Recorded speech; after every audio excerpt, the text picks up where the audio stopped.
सनातन काल से ही जिस भगवान श्री राम को लोग मानते आ रहे हैं, आराध्य मानकर लोग उनके आदर्शों को जीवन में उतारने की कोशिश करते हैं, उस भगवान को, राम को बिहार के पूर्व सीएम जीतन राम मांझी नहीं मानते।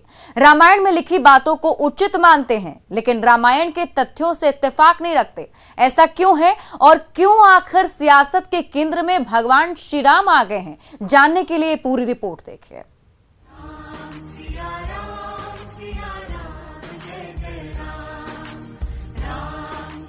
रामायण वो ग्रंथ है जो सामाजिक समरसता के साथ साथ राम राज्य की संकल्पना बताता है, इंसान को जीने की पद्धति समझाता है, धर्म और अधर्म का भेद बताता है। लिहाजा रामायण को स्कूली शिक्षा में शामिल करने की मांग उठी है। लेकिन इन्हीं मांगों के बीच पूर्व सीएम जीतन राम मांझी ने एक विवादित बयान दे दिया है। मांझी ने भगवान श्री राम के अस्तित्व को ही काल्पनिक करार दे दिया है। रामायण की कहानी को हम सत्य नहीं मानते हैं। वो अगर राम को कहा जाए कि कोई महापुरुष थे और जीवित थे, इस चीज़ को मैं नहीं मानता हूँ।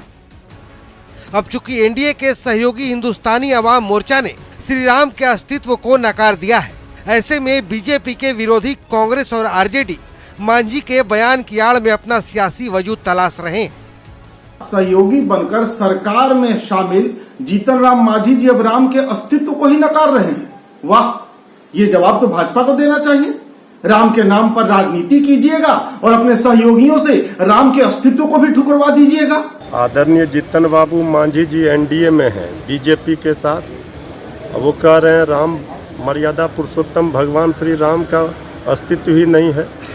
तो अब बीजेपी को बताना चाहिए, जो लोग भगवान श्री राम के नाम पर नारे लगाते हैं और भगवान राम का नाम पर राजनीति करते हैं, वो बताएं आदरणीय जीतन बाबू मांझी जी आखिर किसको ये आंख दिखा रहे हैं और किस पर ये कह रहे हैं।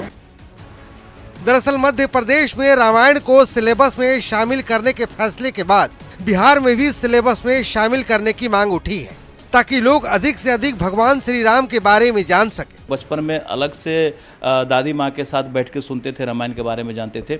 अगर ये पाठ्यक्रम में होता तो अलग से सुनने की आवश्यकता नहीं होती। पाठ्यक्रम में अगर ये शामिल होता है तो बहुत ही बेहतर कदम होगा। इसमें कोई दो राय नहीं कि रामायण में मर्यादा पुरुषोत्तम के जरिए जो बातें बताई गई हैं वो जीवन में उतारने वाली हैं, बेहतर व्यक्तित्व का निर्माण करने वाली हैं।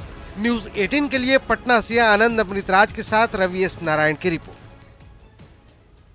बांका के मंदार हिल पर अब रोपवे के जरिए पहुंचा जा सकता है। मुख्यमंत्री नीतीश कुमार ने इसका उद्घाटन किया।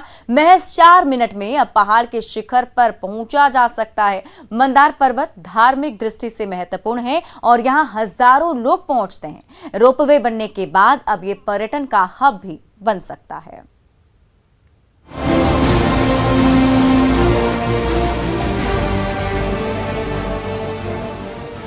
खूबसूरत वादी, ऊंची ऊंची चोटियां और रोमांचक रोपवे की यात्रा बिहार के लोगों के लिए अब ये शौक सपना नहीं रहा, हकीकत बन चुका है।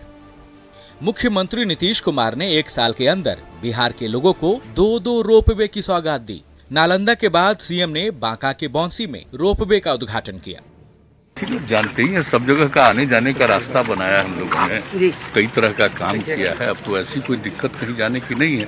और आप जानते हैं कि बांका में हम लोग कितना खोज रहे हैं, एक जो ऐतिहासिक चीजें निकल रही हैं, तो सब जगह पर काम शुरू हो रहा है। आसपास के जिले भी काफी प्रभावित होंगे इससे। बहुत होगा। देखिए यहाँ पर इतने टूरिस्ट जो आते हैं अभी भी बहुत संख्या में आई, इसलिए पर्यटन और हम लोगों का वन एवं पर्यावरण विभाग सब इसमें सक्रिय और पूरा का पूरा प्रशासनिक तौर पर।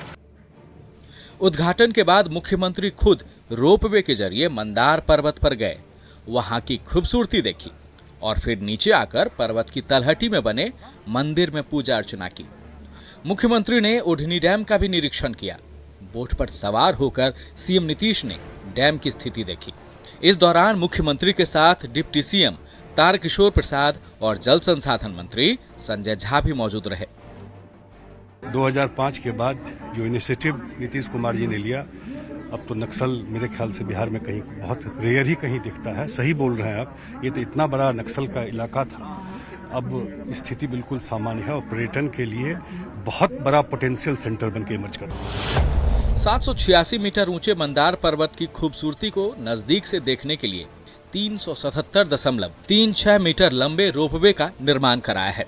4 सीटर रोपवे में 8 केबिन बनाए गए हैं, जिसमें से एक बार में 16 यात्री सवार हो सकेंगे। रोपवे के उद्घाटन के बाद 3 धर्मों की संगम स्थली मंदार में पर्यटकों की संख्या में तो इजाफा होगा ही, पर्यटक भी मात्र 80 रुपए खर्च कर 4 मिनट में मंदार पर्वत की ऊंची चोटी पर पहुंच सकेंगे और मंदार पर्वत की खूबसूरत वादी का नजदीक से दीदार कर सकेंगे। मंदार पर्वत का ऐतिहासिक और धार्मिक दृष्टि से खासा महत्व है। स्कंद पुराण में वर्णित एक कथा के अनुसार इसका संबंध समुद्र मंथन से है, जिसके कारण इसका धार्मिक महत्व है और यह श्रद्धालुओं के लिए आकर्षण का केंद्र रहा है।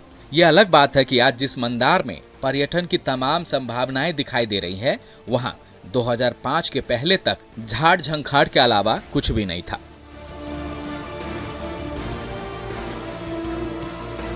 न्यूज़ 18 के लिए बांका से शैलेंद्र की रिपोर्ट।